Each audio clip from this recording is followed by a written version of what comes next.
ফটোশপে এমন ছড়ানো ছিটানো চুল কিভাবে খুব সহজ উপায়ে আপনারা ব্যাকগ্রাউন্ড রিমুভ করবেন আজকের এই ভিডিওটিতে আমি এটা দেখানোর চেষ্টা করব। খুবই শর্টকাট পদ্ধতি এবং সিম্পল, এক ক্লিকেই ব্যাকগ্রাউন্ড রিমুভ হয়ে যাবে এবং চুলের কোনো পরিবর্তন আসবে না। ঠিক আছে, এটা যদি পেন টুল দিয়ে বা আদার্স কোনো টুল দিয়ে যদি করতে চান, দেখবেন যে ছড়ানো ছিটানো চুলগুলো এইগুলো খাবলা খাবলা কেমন যেন একটু মানে কেমন যেন হয়ে যাবে, খুবই ফালতু লাগবে। তো এটা সহজ উপায় কিভাবে করবেন এটা দেখবেন। এটার জন্য প্রথমে আপনাকে ছবিটা ওপেন করে নেওয়ার পর, ফটোশপে নেওয়ার পর এটা লকটা খুলে নেবেন। ঠিক আছে, লকটা খুলে নেওয়ার পর কোনো আপনারা এখান থেকে সিলেক্টে চলে যাবেন। সিলেক্ট থেকে এই যে select and mask, select and মাস্কে যাওয়ার পরে এই যে একটু উপরে যাবেন, এখানে থেকে দেখেন ভিউ, একটা ভিউ মোড আছে। ভিউ মোডটা আপনি এখান থেকে এটাকে ওভারলি করে দিবেন। ওভারলি করে দেওয়ার পরে বাইরে ক্লিক করবেন। দেন এই যে খেয়াল করেন, এটা অপাসিটি হয়তো কম থাকতে পারে, আপনারা এখান থেকে অপাসিটি 100 করে দিবেন। ঠিক আছে, করে দেওয়ার পরে আপনারা সরাসরি একটু নিচে চলে আসবেন। নিচে চলে আসার পর এখান থেকে এই যে এই অপশন আউটপুট সেটিং এর এই অপশনটাকে চেক মার্ক করে দিবেন এবং অপাসিটি 100 রাখবেন। তারপর এখান থেকে সিলেক্ট সাবজেক্টে ক্লিক করবেন। একটু সময় নিচ্ছে।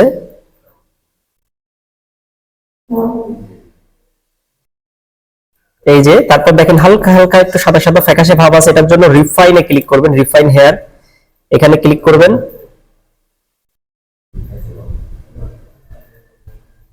এখানে ক্লিক করার পর দেখেন এইগুলো কিন্তু চলে গেছে। দেন এখান থেকে ওকে, এই যে দেখেন ব্যাকগ্রাউন্ডটা কিন্তু আমার এক ক্লিকে রিমুভ হয়ে গেল খুব শর্টকাট ওয়েতে। ফটোশপে এভাবে খুব সহজ ওয়েতে আপনারা ব্যাকগ্রাউন্ড রিমুভ করতে পারবেন।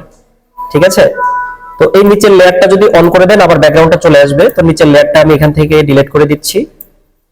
আপনাদেরকে আরো কিছু কাজ দেখাবো, একটু সাথেই থাকুন। এই যে দেখেন এই লেয়ারটা একটু ভিজিবল কিন্তু নাই, আমি এই লেয়ারটাকে ভিজিবল করে দিব। রাইট বাটন ক্লিক করে এই লেয়ারটাকে একটা লেয়ার করে ফেলবো। ফ্ল্যাটেন ইমেজ মানে এই ব্যাকগ্রাউন্ডটা কিন্তু চলে আসছে, তো আমি এটাকে ফ্ল্যাটেন ইমেজ রাখবো না। খবরদার ফ্ল্যাটেন ইমেজ করা যাবে না। কন্ট্রোল জেড তে আমি ব্যাকে চলে আসলাম। দেন এখান থেকে এটা ফ্ল্যাটেন ইমেজ, আচ্ছা ফ্ল্যাটেন ইমেজটা আসতেছে না। আমি এখান থেকে দেখেন এই ইমেজটার ছোটে কিভাবে লিপস্টিক লাগাবেন এবং কিভাবে একটু কালার পরিবর্তন করবেন, এবং দেখেন এই যে ফেসের যে টনটা, এই টনটা কিভাবে ফেস ফাউন্ডেশন ফেস স্মুথ করবেন।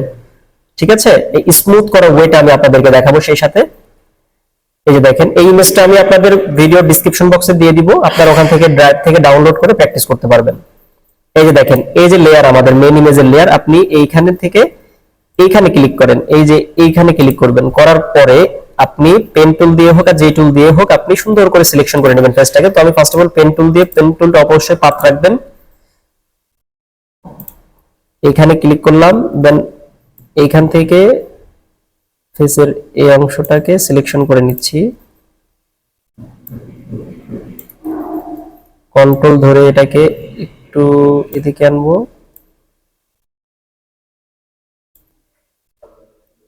তারপরে এইখানে একটা ক্লিক করে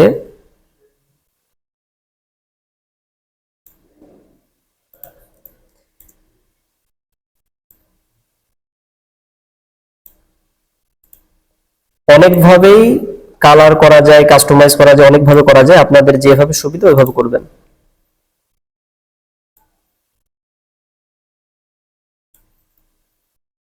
অল্টার দিয়ে ডিলিট করবেন আর কি। কন্ট্রোল ধরে এটাকে একটু পারফেক্ট শেপে আনবো। দেন এখানে গিয়ে আমি ছেড়ে দিব। দেখেন এখন এখান থেকে কি করবেন, কন্ট্রোল ইন্টার দিয়ে এটাকে সিলেকশন, কন্ট্রোল ইন্টার দিয়ে সিলেকশন করার পরে আমি জাস্ট এই যে এখানে ক্লিক করার পর সলিড কালারটা আমি যে কালারটা দিতে চাচ্ছি আর কি, এখান থেকে আমি রেড কালার একটা কালার টিউন দিব। এটাকে একদম নিচে নামিয়ে দেওয়ার পর এই যে রেড কালার করে দিলাম।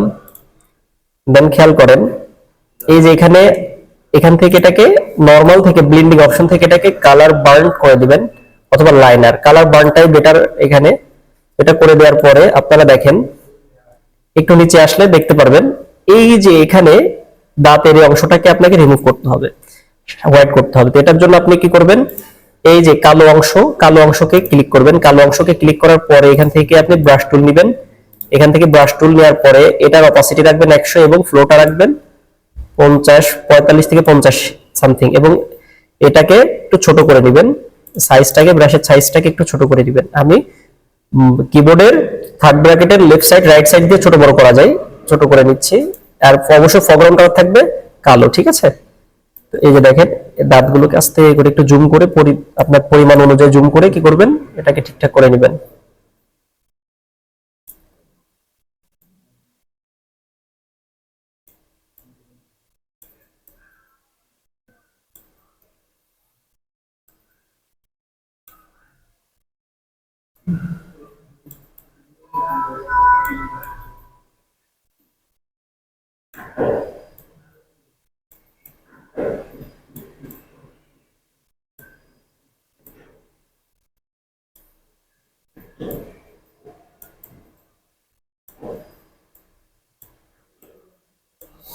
এই যে দেখেন, এখন একটা জিনিস খেয়াল করেন, আমি যে এই যে ঠোঁটে যে লিপস্টিকটা লাগাইলাম করলাম, এটা দেখেন এখন কিন্তু পারফেক্ট শাইনিং ভাবটা দেয় নাই। এটা শাইনিং ভাবটা আনার জন্য আপনাকে লেভেল একটু অ্যাপ্লাই করতে হবে।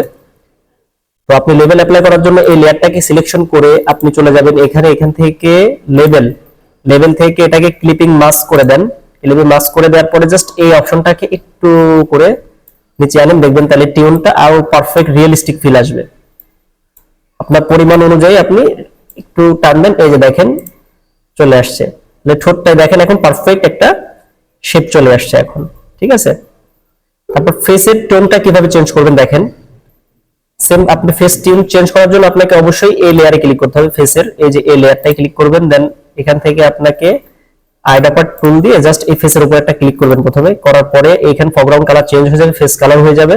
দেন এই যে ব্রাশ টুল থেকে এখান থেকে মিক্সার ব্রাশ টুলে যাবেন, মিক্সার ব্রাশ টুলে যাওয়ার পরে এখান থেকে আপনি এটাকে ক্লিন ব্রাশ করে দিবেন। দেন উইড দিবেন 80, লোড দিবেন 75, মিক্স দিবেন 90, ফ্লো দিবেন 30-35 সামথিং রাখতে পারেন, ঠিক আছে। তারপর এটাকে একটু বড় করবেন, বড় করে জাস্ট আপনি আপনার প্রয়োজন অনুসারে একটু করে হালকা টান দেন, তাহলে বুঝতে পারবেন যে ফেসের টিউনটা কতটুকু চেঞ্জ হয়েছে। একটু ছোট করবেন।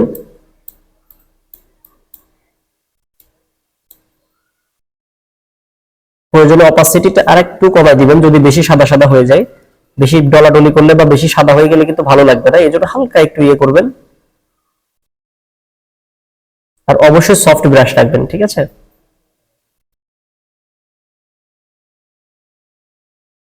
এখান থেকে ফ্লোটা আরেকটু কমাই দিলাম।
হুম,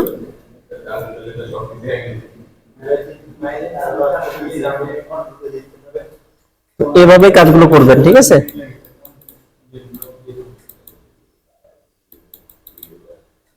অবশ্যই এই লেয়ারে গেলে কিন্তু হবে না, এই লেয়ারে থাকতে হবে, ঠিক আছে।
এই যে দেখেন আমি ফেসটার টিউনটা দেখেন পুরোটা চেঞ্জ করে দিলাম।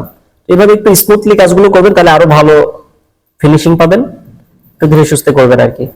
তো এইভাবে ব্যাকগ্রাউন্ড রিমুভ করবেন এবং এইভাবে কালারাইজ করবেন। এভাবে আপনি শার্টের কালার বা আদার্স সবকিছুর কালার পরিবর্তন করবেন। তো আজকের ভিডিওটা এই পর্যন্তই। আর নিচের ব্যাকগ্রাউন্ড যদি দিতে চান, এই যে নিচে একটা লেয়ার নেন, অথবা জাস্ট এখানে ক্লিক করে আপনি ধরেন যে কোনো একটা কালার আপনি ব্যাকগ্রাউন্ড দেন। আমি শেড কালার একটা দিলাম, এই যে এই ধরনের একটা কালার অ্যাপ্লাই করে এটা জাস্ট আমি নিচে দিয়ে দিলাম। এই যে দেখেন ব্যাকগ্রাউন্ডে এই কালার আবার চলে আসছে, এটা ব্যাকগ্রাউন্ড কালার। ঠিক আছে, এটা যদি উপরে দেন তাহলে কিন্তু হবে না, এটাকে নিচে রাখতে হবে অবশ্যই। ঠিক আছে, তো এইভাবে ব্যাকগ্রাউন্ড কালার দিতে পারবেন। ঠিক আছে, আজকের ভিডিওটা এই পর্যন্তই। আপনারা সবাই এটা একটু প্র্যাকটিস করেন।